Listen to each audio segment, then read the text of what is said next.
Scalp education classes में एक बार फिर से आप सभी का स्वागत है। दोस्तों, आज हम आपको अलंकार और उसके प्रकार ये जो है पाठ जो है शुरू करेंगे। तो आइए हम अपनी वीडियो को शुरू करते हैं। उससे पहले यदि आप हमारे इस लेक्चर का PDF प्राप्त करना चाहते हैं तो हमारे टेलीग्राम चैनल को ज्वाइन करें, जिससे आपको इस वीडियो की जो है PDF प्राप्त हो सकती है। तो आइए हम अपनी वीडियो को शुरू करते हैं। दोस्तों, हमारा पहला शब्द आता है अलंकार। अलंकार क्या होता है और इसके भेद कितने होते हैं, कितने प्रकार के होते हैं, तो इसको हम देखेंगे। तो अब हमको इसमें किस किस टॉपिक को पढ़ना है उसके बारे में पहले देख लेते हैं। तो हमारा है पहला टॉपिक अलंकार, शब्दालंकार, अर्थालंकार, उभयालंकार। इसके बारे में जो है हम बाद में अध्ययन करेंगे। जो है आज हम शब्दालंकार के बारे में देखेंगे।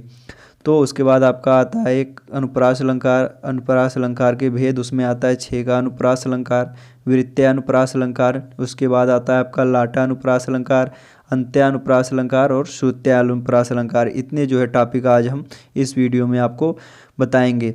तो आइए हम अपने वीडियो को शुरू करते हैं। अब आता है दोस्तों पहला कि अलंकार एवं उसके प्रकार। तो उसमें आता है आपकी अलंकार की परिभाषा। तो अलंकार की परिभाषा क्या होती है? तो अलंकार की जो आपकी परिभाषा होती है वो आपकी होती है कि अलंकार दो शब्दों से मिलकर बना होता है, अलम और कार। अलम का अर्थ होता है शोभा या सजावट, कार का अर्थ होता है करने वाला। तो जो आपका ये अलंकार होता है, ये जो आपका अलंकार होता है, अलंकार का मतलब होता है कि अलंकरोति इति अलंकारा, मतलब जिसको अलंकृत किया जाए। अलंकरोति, अलंकरोति इति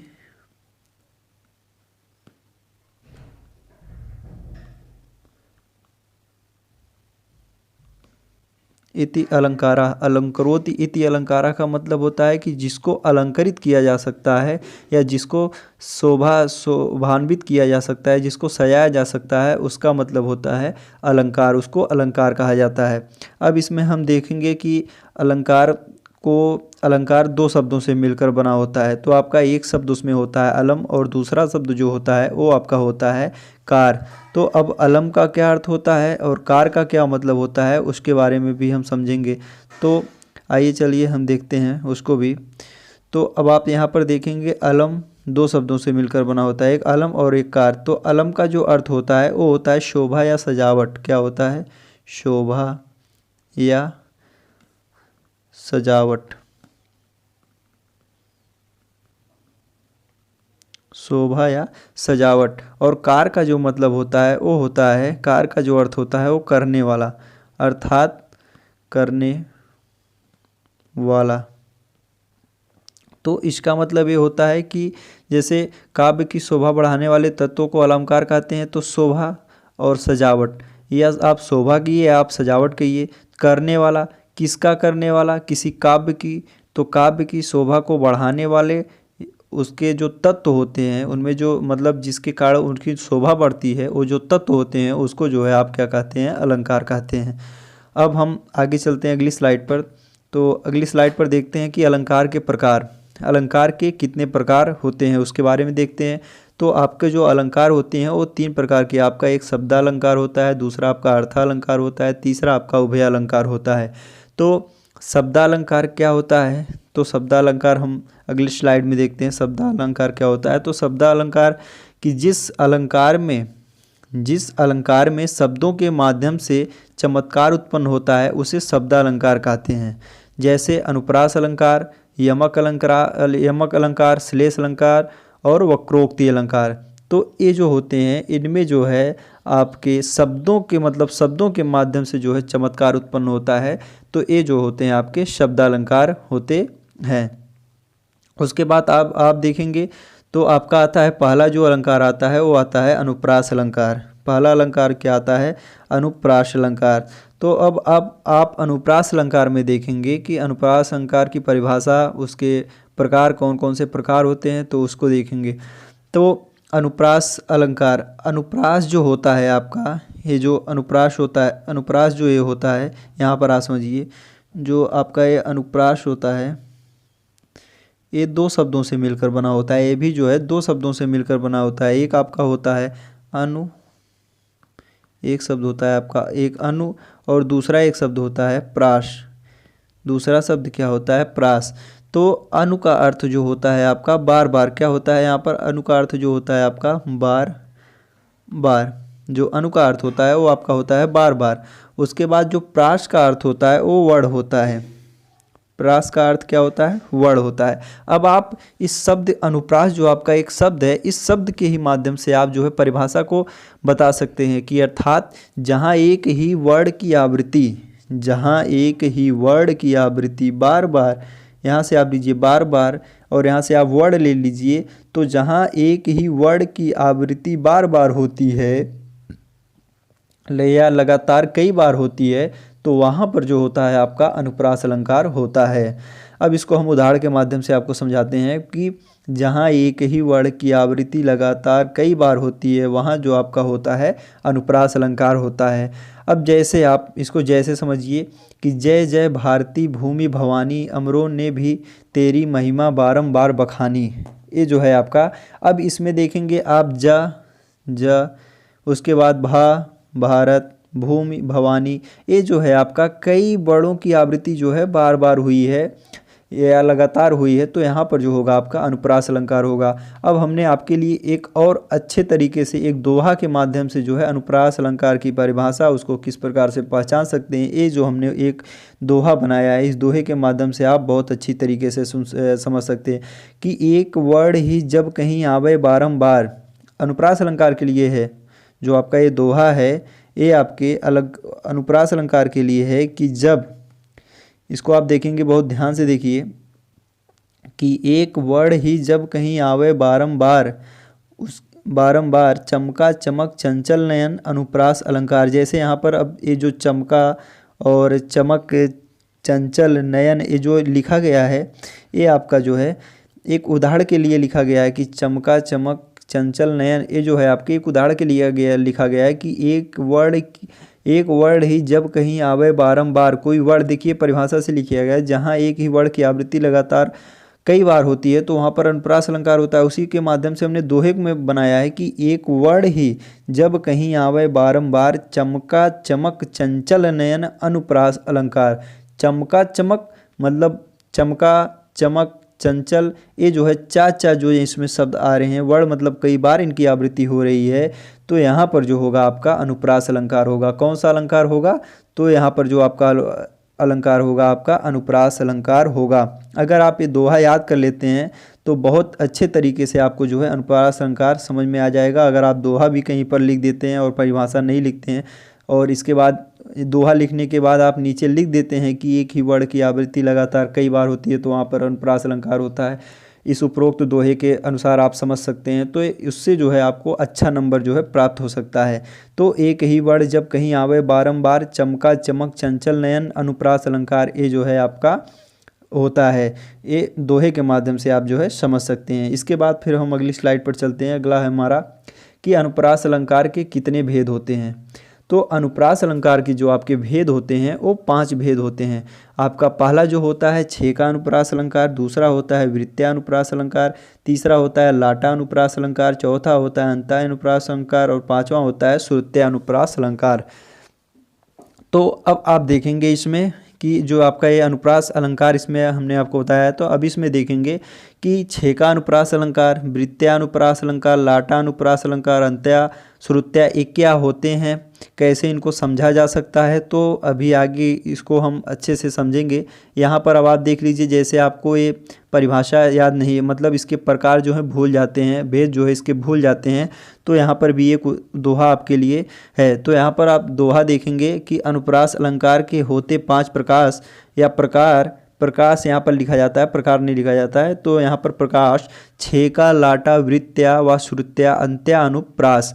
तो अनुप्रास अलंकार के होते 5 प्रकार, मतलब जो आपका ये अनुप्रास अलंकार है इसके 5 प्रकार होते हैं। कौन कौन से होते हैं? छेका, लाटा, वृत्त्या व श्रुत्या, अंत्या अनुप्रास।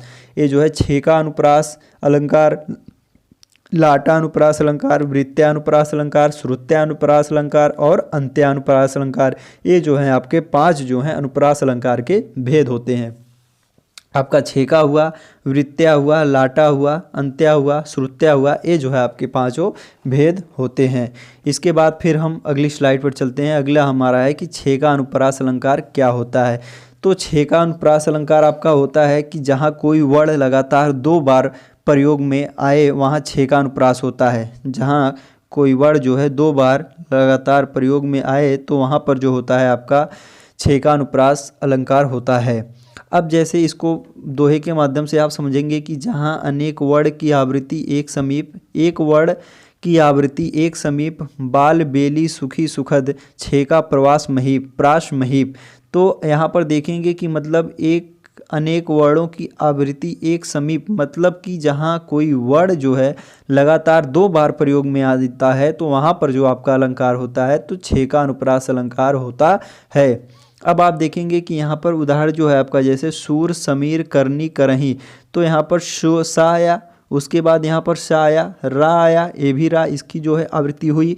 उसके बाद करही और करनी और करही में का आप देख रहे हैं यहाँ पर आ रहा है, रा भी आ रहा है और का भी आ रहा है। तो यहाँ पर जो आपका हो गया है वो छेकानुप्रास हो गया है। छेकानुप्रास की अलंकार की परिभाषा क्या होगी कि जब कोई वर्ण लगातार 2 बार प्रयोग में आए तो वहाँ पर जो आपका होता है छेकानुप्रास अलंकार होता है। दोहा, दोहा में है कि एक अनेक वर्ण की आवृत्ति एक समीप, बाल बेली सुखी सुखद, छेका प्राश महीप। उसके बाद अब आप इसमें जैसे आपका ये दोहा है, इसमें दोहे में और बना सकते हैं कि एक अनेक, एक कोई दूसरा उदाहरण है, मतलब बाल बेली सुखी सुखद, छेका प्राश महीप, ये जो है एक उदाहरण है। तो आप इस उदाहरण में इसको भी जोड़ सकते हैं कि एक अनेक वर्ण की आवृत्ति एक समीप, सूर समीर करही करनी करही, छेका प्राश महीप। एक आपका और ये लाइन जो है, दूसरी लाइन जो है इस प्रकार से जो है, सूर सूर सूर समर, सूर समर करनी करनी करही करही, छेका प्रास महीप। तो दोस्तों आपको ये परिभाषा जो है अपने अनुसार जो है बदल सकते हैं कि ये जो आपका एक हमने दोहा आपको दिया है एक उदाहरण के अनुसार दिया है, तो आप पहली जो पंक्ति है उसको आप कोई कुछ भी नहीं करेंगे, लेकिन जो दूसरी पंक्ति है उसमें आप उदाहरण के अनुसार जो है बदल सकते हैं। तो जैसे आपका हो गया कि एक अनेक वर्ण की आवृत्ति एक समीप, और बाल बेली सुखी सुखद, छेका प्रास महीप। और उसके बाद आपको यही उदाहरण उसमें जोड़ना है कि सूर श्याम करनी करही, तो यहाँ पर आप लिख दीजिए सूर श्याम करनी करही, छेका प्राश महीप। ये जो है आपकी परिभाषा जो है आपका जो है दोहा तैयार हो गया। इसमें आप देखेंगे कि दोस्तों जैसे सूर और समीर, इसमें सा उसके बाद रा दोनों जो है एक समान, उसके बाद करनी और करही में क और का, यहाँ पर भी र जो है आपका यहाँ पर र ने यहाँ पर भी। तो ये जो है आपका छेका अनुप्रास अलंकार होता है। अब हम एक दूसरे अलंकार पर चलते हैं। तो हमारा दूसरा अलंकार जो है वृत्त्यानुप्रास अलंकार है। कौन सा है? वृत्त्यानुप्रास अलंकार। तो वृत्त्यानुप्रास अलंकार क्या है? वृत्त्यानुप्रास अलंकार के बारे में जानते हैं।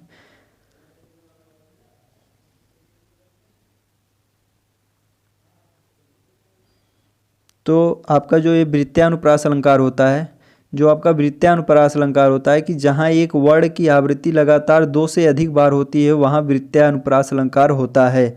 अब वृत्त्यानुप्रास अलंकार में जहाँ मतलब कि जहाँ एक वर्ण की आवृत्ति 2 से अधिक बार होती है वहाँ पर जो आपका होता है वृत्त्यानुप्रास अलंकार होता है।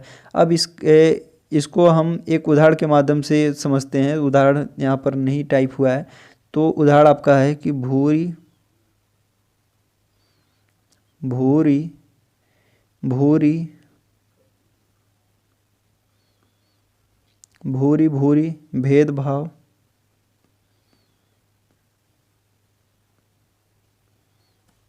भूम से भगा दिया,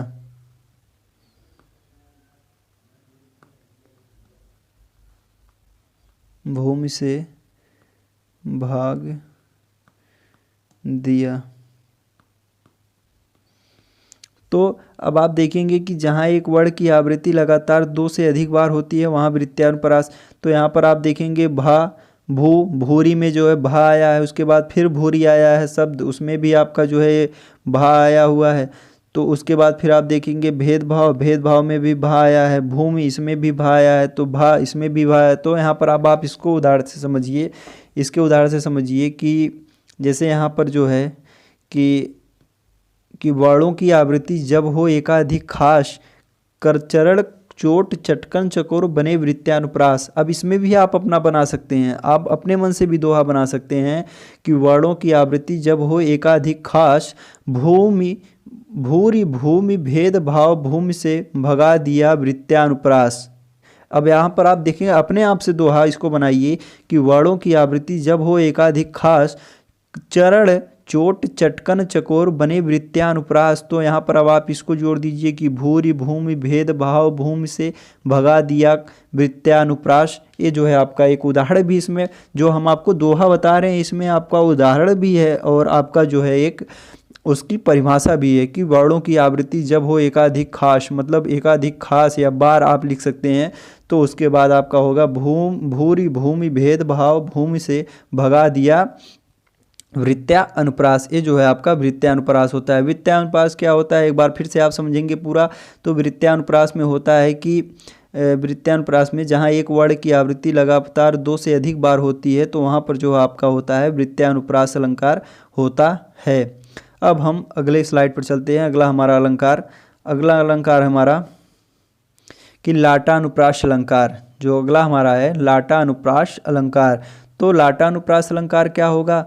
तो लाटानुप्रास अलंकार में हम देखेंगे कि जब किसी वाक्य या उपवाक्य की आवृत्ति उसी अर्थ में होती है किंतु उसके मूल अर्थ में अंतर होता है तो वहाँ जो होता है लाटानुप्रास अलंकार होता है। जब किसी वाक्य या उपवाक्य की आवृत्ति उसी अर्थ में होती है किंतु उसके मूल अर्थ में अंतर होता है तो जो वहाँ पर होता है वो लाटानुप्रास अलंकार होता है। अब इसको एक उदाहरण के माध्यम से, जो बहुत प्रचलित उदाहरण है उसके माध्यम से आप समझिए। यहाँ पर एक उदाहरण के माध्यम से समझिए कि पूत कपूत तो क्यों धन संचय और पूत सपूत तो क्यों धन संचय। मतलब इसका अर्थ यह है कि जैसे अगर पुत्र जो होता है अगर वो सपूत होता है, मतलब वो काम करने वाला होता है, श्रमिक, मतलब कोई भी वो सपूत होता है। सपूत मतलब होता है कि अपने कर्तव्य के प्रति सचेत होता है। तो उस जो धन होता है वो संचय करने की कोई ज़रूरत नहीं होती है, वो खुद ही जो धन है धीरे धीरे संचय कर लेता है।